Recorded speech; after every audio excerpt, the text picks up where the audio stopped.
अच्छा चलो आज मैं आपको एक टास्क देता हूँ। ये टास्क कुछ यूँ है कि अभी आपके सामने 2 डोमिनोज खड़े हैं। पहला डोमिनो इतना छोटा है कि इसे आप हाथ तक में उठा सकते हो और दूसरा डोमिनो आपकी टोटल हाइट से भी 10 गुना ऊपर है। अब आपको यहाँ पर एक एक करके इन दोनों डोमिनोज को नीचे गिराना है। मतलब कि आप सिर्फ एक ही बार पुश करो और वो नीचे गिर जाए। तो क्या लगता है आपको कि कौन सा डोमिनो आप बहुत आराम से गिराओगे? भले इसका जवाब तो 0.1 सेकंड में ही आपके माइंड में आ गया होगा। ऑब्वियसली छोटा वाला, क्योंकि बड़े वाले को यहाँ पर गिरा पाना तो नामुमकिन ही है। बट क्या हो अगर मैं आपसे ये कहूँ कि आप इस छोटे वाले डोमिनो से ये बड़ा वाला, इनफैक्ट इससे भी और बड़ा वाला डोमिनो गिरा सकते हो। और मैं यहाँ पर हवा में बातें नहीं कर रहा, ये सच में पॉसिबल है। ये कैसे होगा इसको बस थोड़ी ही देर में हम जानेंगे। बट पहले तो हम इसके पीछे का फैक्ट जान लेते हैं कि आपने ये छोटा वाला क्यों चुना। ऐसा इसलिए हुआ क्योंकि हमारे ये जो ब्रेन है इसका बेसिक फंक्शन ही ये है कि ये मुश्किल और आसान टास्क में आसान को ही पहली चॉइस रखता है। वेल इसका रीजन ऑथर ये बताते हैं कि ऐसे कुछ मिथ्स हैं जिन्हें सबकॉन्शियसली हमारा माइंड सच मानकर बैठा है। वेल कौन से हैं ये मिथ्स, चलिए देखते हैं। मिथ नंबर 1, एक आम जिंदगी जीते हुए हमारे माइंड में बस ये बात बैठ जाती है कि बदलाव एक बहुत ही मुश्किल चीज है। बदलाव लाने के लिए तो हमें बहुत मेहनत करनी पड़ेगी, इसीलिए हम कुछ भी कंफर्ट जोन से हटकर करते ही नहीं। आपने देखा होगा जब भी कोई इंसान सिगरेट पीता है तो कभी कभी उसको खुद ही एहसास होने लगता है कि वो गलत कर रहा है, बट फिर भी वो पीता रहता है क्योंकि इनडायरेक्टली उन्होंने अपने माइंड में ये बिठाया हुआ है कि वो कितने ही एफर्ट्स लगा ले, इस हैबिट को चेंज नहीं किया जा सकता और फिर वो खुद को पुश करना खुद ही बंद कर देते हैं। मिथ नंबर 2, दूसरा हम ये सोच लेते हैं कि यार बड़े रिजल्ट्स पाने के लिए हमें कदम भी बड़े उठाने पड़ेंगे और इस दौरान हमें उन चीज़ों को ज़्यादा सेक्रीफाइस करना पड़ेगा जो हमें सुकून देती है। जैसे बात अगर पैसा बचाने की हो तो मैक्सिमम टाइम हमें वही चीज़ अवॉइड करनी होती हैं जो हमें कोई वैल्यू नहीं दे रही, बट इसके बदले में सिर्फ और सिर्फ हमारा पैसा बर्बाद कर रही हैं। पर सबसे ज़्यादा सुकून तो हमें यहीं पर खर्च करने में मिलता है, तो इसी चक्कर में वो फ्यूचर का सोचते तक नहीं। मिथ नंबर 3, लोगों को लगता है कि अगर कोई किसी फील्ड में जल्दी कामयाब हो गया है तो वो भी सेम उसी फील्ड को पकड़कर उतनी ही जल्दी कामयाब हो जाएंगे और इसी वजह से वो दूसरों की कामयाबी देखकर अलग अलग चीज़ें ट्राई करते रहते हैं, बट किसी भी एक चीज़ पर नहीं टिकते। लेकिन ऑथर रॉबर्ट का कहना यह है कि ये सब हमारे माइंड का सिर्फ अंधविश्वास है। एक्चुअल में बदलाव लाना उतना भी मुश्किल नहीं है जितना हम सोचकर बैठ जाते हैं। अगर आप एक दिन में सिर्फ माइनर सा ही खुद में बदलाव करते हो तो ये छोटा सा कदम ही आपको आगे चलकर एक बड़ी सफलता दे सकता है। इस वीडियो में आज हम एक ऐसी टेक्निक के बारे में जानेंगे जिसे यूज करके जापान जैसा देश जो वर्ल्ड वॉर 2 के दौरान खाक में मिल गया था, उसने इतनी जल्दी खुद को रिवाइव कर लिया। और इसको बताने के लिए मैंने रॉबर्ट मोरर की book 1 step can change your life की हेल्प ली है। इस बुक के अगर आप कहीं भी रिव्यू देखोगे तो ये पॉजिटिव ही मिलेंगे आपको, क्योंकि इस बुक ने लोगों की कुछ ऐसे यूनिक तरीके से लाइफ चेंज की है कि वो इमेजिन भी नहीं कर सकते थे। तो अगर आप भी इन्हीं लोगों में शामिल होना चाहते हैं और अपनी लाइफ को बदलना चाहते हैं तो आखिर तक ये वीडियो आपका ये काम कर चुकी होगी। बस आपको इसके बाद वीडियो में बताए गए पॉइंट्स को अपनी लाइफ में अप्लाई करना है। So let's begin. The domino effect. एक बार ऑथर के क्लिनिक में एक जूली नाम की लेडी आई। जूली के हस्बैंड की डेथ हो चुकी थी और वो एक सिंगल मदर थी, बट अब वो अपनी लाइफ से काफ़ी परेशान हो चुकी थी। घर का खर्चा सही से चलाने के लिए उनको 2 जॉब करनी पड़ रही थी और इसी वजह से वो अपनी हेल्थ पर ध्यान ही नहीं दे पा रही थी। उनके हस्बैंड की डेथ के बाद से अब तक उनका वेट 30 किलो बढ़ गया था। डॉक्टर ने उन्हें स्ट्रिक्टली ये कहा था कि अगर तुमने अपना ख्याल नहीं रखा तो इसके बाद में अगर तुम्हारी सीरियस हालत हो गई तो बहुत दिक्कत हो सकती है। पर बिजी शेड्यूल होने की वजह से वो अपनी एक्सरसाइज के लिए टाइम ही नहीं निकाल पा रही थी। तो उनकी इस कंडीशन को देखते हुए ऑथर के माइंड में एक आइडिया आया। उन्होंने जूली से कहा, देखो तुम परेशान मत हो, अपने फिटनेस पर काम करने के लिए तुम्हें 30 मिनट्स तक एक्सरसाइज करने की कोई ज़रूरत नहीं है। अगली बार जब भी तुम टीवी देखो बस 1 मिनट के लिए अपने टीवी के आसपास सिर्फ जॉगिंग करना। हाँ तुमने सही सुना, सिर्फ जॉगिंग करने के लिए कह रहा हूँ मैं तुम्हें। ऑथर की बात जूली ने मानी और वो वहाँ से चली गई। उसने वैसा ही किया जैसा ऑथर ने उसको करने को कहा। फिर 1 हफ्ते बाद जूली वापस से क्लिनिक आई। उसने ऑथर को बताया कि उसने ये टास्क पूरा कर लिया है, बट उसको तो अपने अंदर कोई बदलाव ही नहीं दिख रहा। तो ऑथर ने कहा, अच्छा कोई बात नहीं, एक काम करो, अब तुम्हें 2 मिनट्स तक जॉगिंग करनी है और हर दूसरे दिन तुम जॉगिंग में 1 मिनट और ऐड करती रहना। फिर अगेन जूली ने वही किया जो ऑथर ने उनको कहा। शॉकिंग बात यह थी कि ये 1 मिनट ऐड करना जूली को इतना ईजी लग रहा था कि उसे कुछ पता ही नहीं चला। फिर कुछ दिनों बाद वो वापस से क्लिनिक आई। उसके चेहरे की स्माइल ही बता रही थी कि वो क्या कहना चाह रही है। बट फिर भी ऑथर ने पूछा, जूली क्या तुमने जॉगिंग करना कंटिन्यू रखा? जी सर बिल्कुल। और मज़े की बात तो यह है कि मुझे इस दौरान खुद को बिल्कुल फोर्स नहीं करना पड़ा। मैं हर बार यही सोचती थी कि बस 1 ही मिनट तो बढ़ाना है, क्या ही दिक्कत है। और ऐसे करते करते मेरी एक्सरसाइज की टाइमिंग 30 मिनट्स तक की हो गई। और आप देख ही सकते हैं कि मेरा इससे अब कुछ फैट लॉस भी होना शुरू हो गया है। अब हो सकता है कि आप में से कुछ लोग के माइंड में ये चल रहा हो कि चलो ये सब तो ठीक है, बट ऐसा नहीं लगता कि ये चेंज लाने का कुछ ज़्यादा ही स्लो तरीका है। हाँ, ये स्लो तरीका तो है, बट बहुत ही इफेक्टिव तरीका है।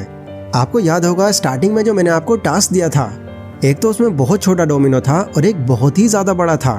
तो ये छोटा डोमिनो आप मान सकते हो कि 1 मिनट है और ये बड़ा 30 मिनट्स।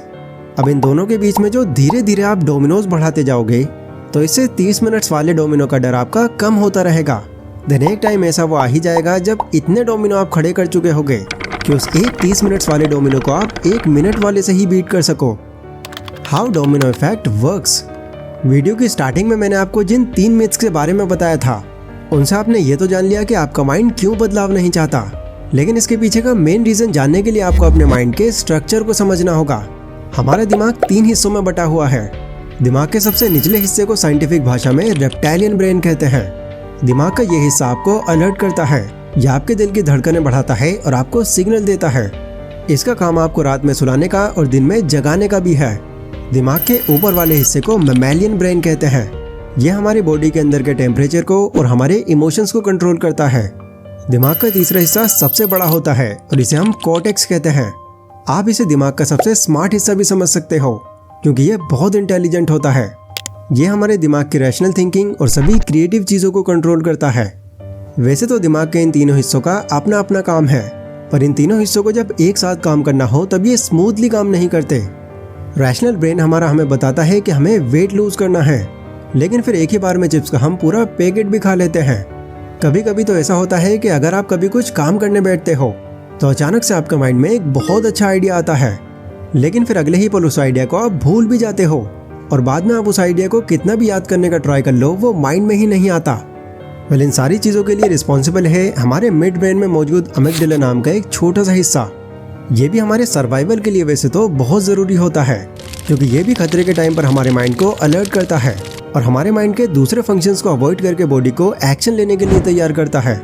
जब इंसान जंगलों में रहा करते थे, तब यही रिएक्शन उन्हें जंगल में सर्वाइव करने में मदद करता था, क्योंकि जब भी उनके सामने कोई जंगली जानवर आता तो उनके ब्रेन का यह हिस्सा उनको खाना, पानी, नींद, प्यास, इन सब चीज़ों को सोचने का फंक्शन ही बंद कर देता और एक्शन मोड को ऑन कर देता, जिससे वो जान बचाकर भाग सके। लेकिन देखो, अब सिचुएशन बहुत बदल चुकी है। अब हमें किसी जंगली हाथी या फिर जंगली शेर का सामना नहीं करना पड़ता, लेकिन क्योंकि अब भी अमिगडाला हमारे माइंड का हिस्सा है, इसीलिए वो अब भी अपना काम करता रहता है। जब भी हम अपने रूटीन में बदलाव लाकर कुछ नया करने का सोचते हैं, तो आप गौर करना, हमें स्ट्रेस और एंजाइटी फील होने लगती है, जिसकी वजह से फिर अमिगडाला एक्टिव हो जाता है, क्योंकि उसे लगता है कि बदलाव बहुत डेंजरस है। इसीलिए आपको इससे बचाने के लिए वो आपका माइंड उस बदलाव से डाइवर्ट करने लगता है और आपके माइंड में ऐसे हार्मोन्स रिलीज करने लगता है जिससे आप नर्वस हो और डर कर पीछे हट जाओ, प्लस आप इस बारे में कुछ सोच भी ना पाओ। इसीलिए आपके कॉर्टेक्स ब्रेन को भी ऑफ कर देता है। इसीलिए आपने एक्सपीरियंस किया होगा कि जब भी आप कोई अलग चीज़ करने जाते हो, जैसे अपने बॉस से बात करना हो या फिर किसी लड़की को डेट के लिए पूछना हो, ऐसे में अचानक से आपको बहुत नर्वस फील होने लगता है और आपका माइंड जो कुछ टाइम पहले तो बिल्कुल ठीक था, वो एकदम से ब्लैंक हो जाता है। आपको समझ ही नहीं आता कि आगे क्या करना है या क्या कहना है। कुछ ऐसा ही एग्जाम हॉल में भी होता है। एग्जाम से जस्ट एक रात पहले आपने जो भी आंसर को अच्छे से याद किया था, पेपर मिलते ही आप उसे भूल जाते हो और आपको उस आंसर का कुछ भी याद नहीं आता। पर एग्जाम हॉल से निकलते ही आपको वो आंसर अचानक से याद आ जाता है, क्योंकि यहाँ भी अमिगडाला अपना काम कर जाता है और कॉर्टेक्स को ऑफ कर देता है। लेकिन डोमिनो इफेक्ट तो लोगों को डरने का मौका देता ही नहीं। वो लोगों में इतने छोटे बदलाव लाता है कि अमिगडाला को डेंजर का एहसास ही नहीं होता, जिसे वो चाहकर भी कुछ रिएक्ट नहीं करता। ऑथर यहाँ पर एक और इवेंट का एग्जाम्पल देते हुए बताते हैं कि ये क्यों इतनी अच्छी तरह काम करता है। बहुत साल पहले ऑथर एक पेन एक्सपर्ट के कॉन्फ्रेंस में गए थे, जहाँ पर वो एक्सपर्ट काफ़ी सारे लोग को लेक्चर दे रहा था। उनका कहना था कि कभी कभी हमारा दर्द दवा से भी कम नहीं होता, पर ऐसे में मेडिटेशन जैसी मेंटल टेक्निक बहुत काम आती है। इसीलिए वो सभी को घर जाकर पूरे एक दिन में सिर्फ 1 मिनट मेडिटेशन को बोल रहे थे। पेन एक्सपर्ट की बातें सुनकर ऑथर शॉक्ड हो गए। वो उनके पास गए और उन्होंने उनसे पूछा, सर क्या मैंने कुछ गलत सुन लिया? मैंने सुना आपने सिर्फ 1 मिनट मेडिटेशन करने को कहा है। 1 मिनट मेडिटेशन करने का क्या मतलब है? तब उन्होंने ऑथर से ये पूछा कि अच्छा ये बताओ मेडिटेशन की ये टेक्निक कितनी पुरानी है? लगभग 2-3 हज़ार साल पुरानी तो होगी। अब देखो, जो भी लोग मुझे सुन रहे थे उनको भी मेडिटेशन के बारे में पहले से ही पता है, और कुछ लोगों ने तो ये पास्ट में ट्राई भी कर रखा होगा। लेकिन किसी ने कभी ये बात नहीं सुनी होगी कि सिर्फ 1 मिनट के लिए मेडिटेशन करना कैसा होता है। अब इससे जिन्हें मेडिटेशन पसंद भी नहीं है, जो मेडिटेशन के फायदे जानकर भी मेडिटेशन नहीं करते, तो वो भी इसको एक बड़ा टास्क ना समझकर करने लग जाएंगे। और फिर तुम देखना, इनमें से 90% लोगों की टाइमिंग खुद ब खुद बढ़ती चली जाएगी। अब देखो, जो भी लोग इस डोमिनो इफेक्ट के बारे में पहले से जानते हैं पर फिर भी वो अब तक अपनी लाइफ में कोई बदलाव नहीं ला पाए, तो इसका रीज़न ये नहीं है कि ये करना मुश्किल है, बल्कि इसका रीज़न ये है कि ये करना कुछ ज़्यादा ही आसान है। और लोग ये मानते ही नहीं कि इतनी आसान चीज़ करके भी कोई सफल भी बन सकता है, क्योंकि हर किसी को यही लगता है कि जब तक हम बहुत मेहनत नहीं करेंगे, एक बार में कोई बड़ा स्टेप नहीं लेंगे, तब तक लाइफ में चेंज आखिर कैसे आ सकता है। तो देखो, ये बात ठीक है, पर आप खुद सोच कर देखो, ये इफेक्ट आपको भले ही बहुत ही कम टाइम के लिए ही सही, बट कुछ ना कुछ बदलाव लाने को इनकरेज करता है, जो कि इस बारे में सिर्फ सोचते रहने से तो बहुत ही ज़्यादा बेटर है।